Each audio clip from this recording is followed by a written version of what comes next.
میخوام برم روی ناو یاوه‌گویان شرق و غرب اسم امام راحلمون رو حک کنم تا اونا بدونن که بسیجی با تیر دو نشون میزنه، یعنی که هم رکورد زیرابی جهان رو میشکنه هم که دل دشمن رو میشکنه.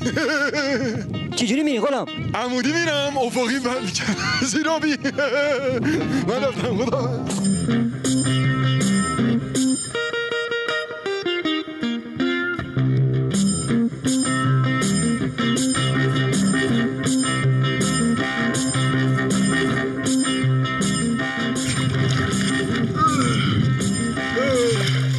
چیکار کردی؟ اسم امامو حک کردی؟ اسم کوچیک امام چی بود؟ فیض‌الله، خیرالله چی بود؟ پدر جان خسته نباشی. ته نباشی پیرت نباشه، هفت جد و آبادت نباشه، با هم بیل به پشت بیل بزنم ملاج سر دو قاش باشه. پدر ظاهرا خیلی خسته ای. باطننم خیلی خسته ام. واسه همین جمعه میخوام لنگمو بندازم رو لنگم، بشینم قشنگ چغندر تیار کنم بخورم، قشنگ چاق و چله بشم، قلوه‌هام رگ بکشه. یعنی رأی نمیدی؟ نه دیگه، پارسال رأی دادم تمام ترهام سوخت. پدر جان اب نداره، نباید توقع داشته باشی که با رأی دادن محصولاتت بیشتر شه. مگه مثل دیوانم؟ رأی میدن که خلاصه محصول بیشتر بشه دیگه. پول که علفت نیسته که. عزیز من رأی دادن که پول نمیخواد، تازه یه چیزم به دستی میدن. پس اگه دستی میدن پس معلومه جنسش خوب نیست دیگه. معلومه این حیوانی ها، شیمیایی ها. نگفتی تا آخر چه نه؟ گرفتی ما رو پدر؟ نه نگرفتم، الان گرفتمه. بابات که قد بکشه، فهمیدی؟ نه برو اونجا بزن شط خورده کله کن بازی بزنم سرت شط بزن. بله با چهره خندان مواجه هستیم. آقا شما چرا اینقدر خوشحالی؟ چون اول مهر دیگه. مگه شما هم میری مدرسه؟ بله. باری کلا کلاس چندمی شما؟ کلاس نمیدونم والا، ولی تا روباه و کلاق خوندیم. کلاس چندم میشه؟ عرض میکنم خدمتتون من ژنتیک ضد شاه بود. اصلا من میخوام یه چیز تعریف کنم خیلی کوچیکا، ولی شما دقت کنید من گوشه دفترم هم موقع که کوچیک بودم نوشتم مرگ بر 3 نقطه. عرض میکنم خدمتتون، عرض میکنم شما البته سنت قد نمیده، شاید سن خیلی از این بیننده ها هم قد نده. من اون موقع تو اون خفقان و اختناقی که سابق شاه کرده بود، توپ و تانک و مسلسل که بود، حالا من اینو نوشتم مرگ بر 3 نقطه. حالا منظور من این 3 نقطه چی بود؟ شاه بود. اجازه بدید از سمت راست یک سانتر زیبا و ضربه سر سافیولا که همون سافیولا خودمونه. بله و گل برای جندالله، گل برای حزب الله و گل برای آرژانتین. بشین ببینیم قربتی. قربت ندیدی پاپتی؟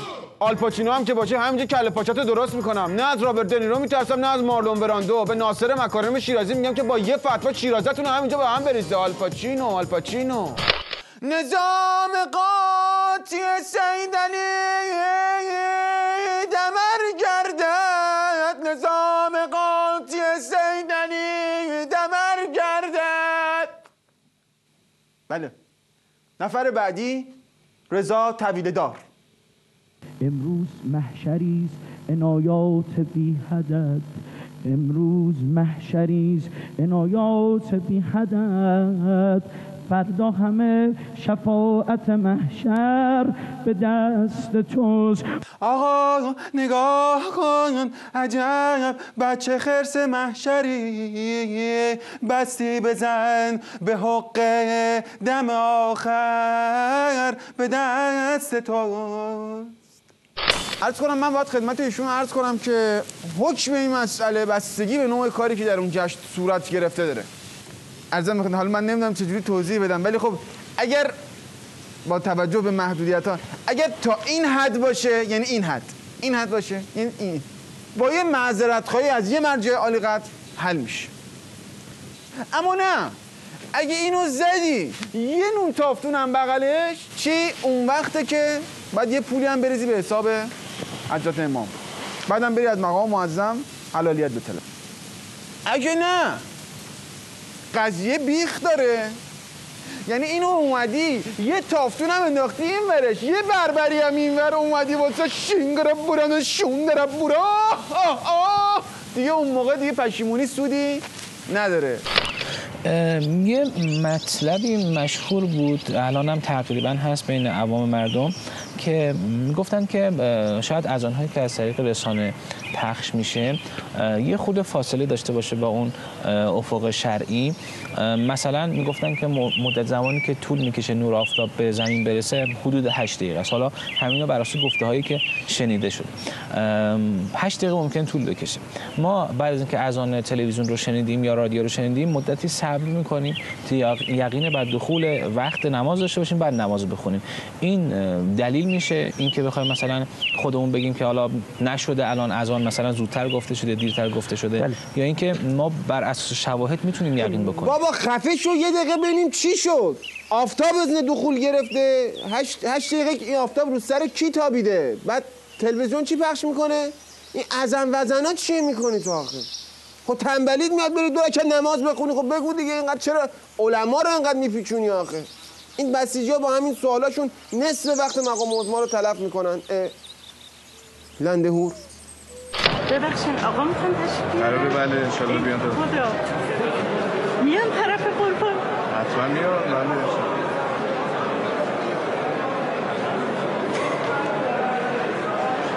چی میخوایم بگیم به آقا؟ من عاشق روشیدم خوب ببینم. حتما میان بله میان.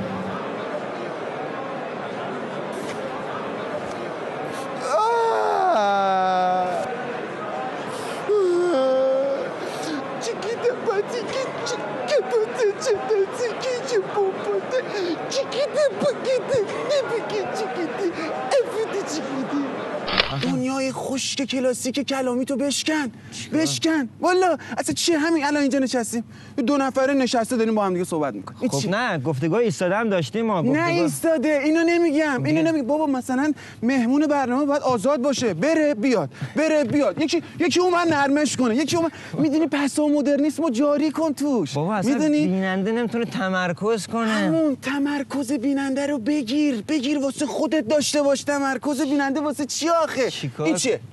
این کروات دیگه. همین خشک کلاسیک. بابا کروات همه جای دنیا کروات اینجوری میزنن دیگه. نه خب اگه می‌خواستی آویزونش کنی خب جارختی آویزونش می‌کردی. میدونی اصلا بذار بیننده تمرکزش یهو الان بیننده منو نگاه میکنه یا تو رو نگاه میکنه؟ خب ناجوره که این. خب نه ناجوره جوره اصلا کلاسیک خوش توی فضای بسته توی دنیای عجیب و غریب. پس مدرنیست اینو میدی اون پشت اصلا همه چی تغییر. اصلا چرا اینجوری نشستی رو به رو همیشه یه بار پشت بکن. دیگه تو فیلم قیصر هم چاقوی آخر من به فرمون زدم که دیگه اونجا فرمونش برید. حقیقت کفش سیندرلا رو از تو نمازجمعه من بلند کردم که بعد وقتی یه خورده پست این افکوتوله استکباری و دیگه نتونست نقش خودش رو ایفا کنه. بله ببخشید اون سفید برفی بود قاطی کرد. جفتشون تو شبکه جاسوسی ما بودن. تو فیلم شعله اون کسی که به جبار سینگ پول داد که شیشه بریزه کف خیابون حقیقت من بودم که دیگه شیشه ریخت و دیگه پای کشتی تایتانیک هم حقیقت من سوراخ کردم که بعدش دیگه لئوناردو دیکاپریو که خودش از سربازای گمنام بود غرق شد و بعدش هم روز دیگه به اون وضعیت افتاد.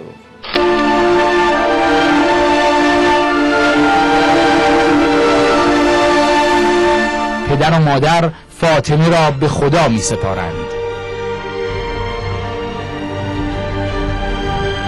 بسم الله الرحمن الرحیم. خاطره اولین پرواز. خاطره؟ والا تو همین فتنه‌های اخیر مقام عظما رو از تو بیت سوار کردیم ببریمش یه جای امن. تو راه هواپیماهای میگ همینجوری دور و برمون میچرخیدن.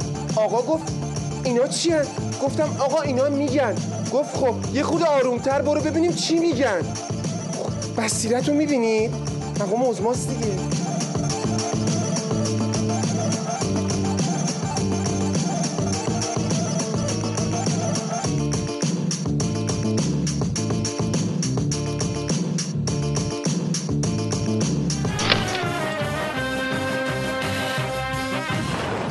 من با چشای خودم دیدم تو عملیات خیبرا آرپیجی رو گذاشت رو دوشش دوید به سمت تانگه نشست شلیک کرد دوئلا بعد شلیک یهو دید RPG رو برعکس گذاشته رو دوشش. خیلی جیگر میخواد.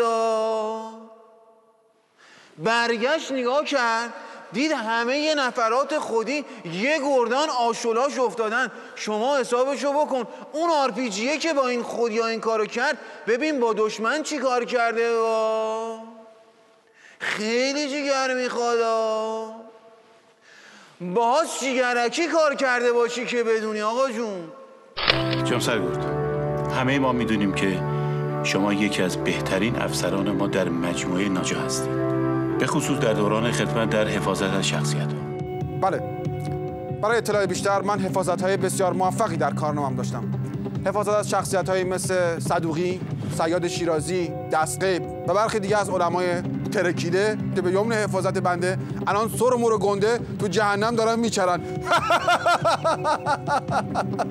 ببخشید من یه خورده غیر جدیم. شما سناریو ادامه بدید. من ابتدا صحبتم رو با جمله معروفی از آیت الله بروسلی شروع میکنم که در کتاب تحریر الوسیله میفرماید خدا. خیلی جمله نافذی است. بعدم یک جمله خطاب به مقام عظمای ولایت دارم که میگه چانی جو نهله شالی جو دراختی، جینگ جانسو نهله جینگ جانسو زغله، شیتی جون. خانم من واقعا به شما حق میدم که بگین سخته. شما شروع کردی با قدرت ادامه بده، ایشالله که یاد میگیری. حالا من که نمیتونم ولی ایشالله که شما یاد میگیری.